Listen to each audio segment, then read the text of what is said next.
Youth Congress ప్రెసిడెంట్ని ఈరోజు మేము నిరసన కార్యక్రమం చేయడానికి ముఖ్య కారణం ఏంటంటే ఎప్పుడు తెలంగాణ రాష్ట్రంలో బీజేపీ పార్టీకి 8 మంది ఎంపీలను గెలిపిస్తే ఈరోజు బీజేపీ నిన్న ప్రవేశపెట్టిన బడ్జెట్లో తెలంగాణకు గుండుసున్న గాడిద గుర్తించింది. ఎన్నోసార్లు మా ప్రియతమ ముఖ్యమంత్రి గారు మరియు మంత్రులు ప్రధానమంత్రితో సహా ఎంతోమంది కేంద్ర మంత్రులను కలిసి ఎన్నోసార్లు ప్రతిపాదనలు పెట్టిన నిన్న బడ్జెట్లో తెలంగాణ రాష్ట్రానికి తీవ్ర అన్యాయం చేశారు.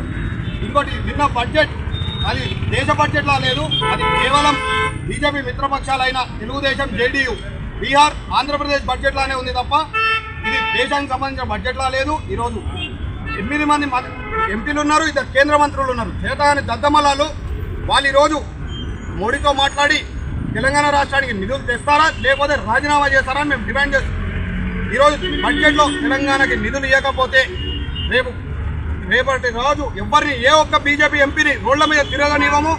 ఖబర్దార్ బీజేపీ నాయకులారా, ఈరోజు మీరు తెలంగాణ రాష్ట్రంలో ఉంటున్నారు, తెలంగాణ రాష్ట్రానికి నిధులు చేయాలి. ఈరోజు మీకు గెలిపించింది నరేంద్ర మోడీ కాదు.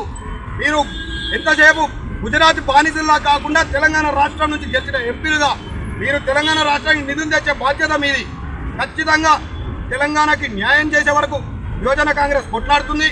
ఈరోజు ఏ ఒక్క బీజేపీ నాయకుడిని మేము వార్నింగ్ ఇస్తున్నాం. ఈరోజు బీజేపీ నాయకులు తెలంగాణకి న్యాయం చేసేలాగా మోడీ గారిపై ఒత్తిడి చేయకపోతే వారిని ఎక్కడెక్కడ అడ్డుకుంటామని థ్యాంక్ యూ.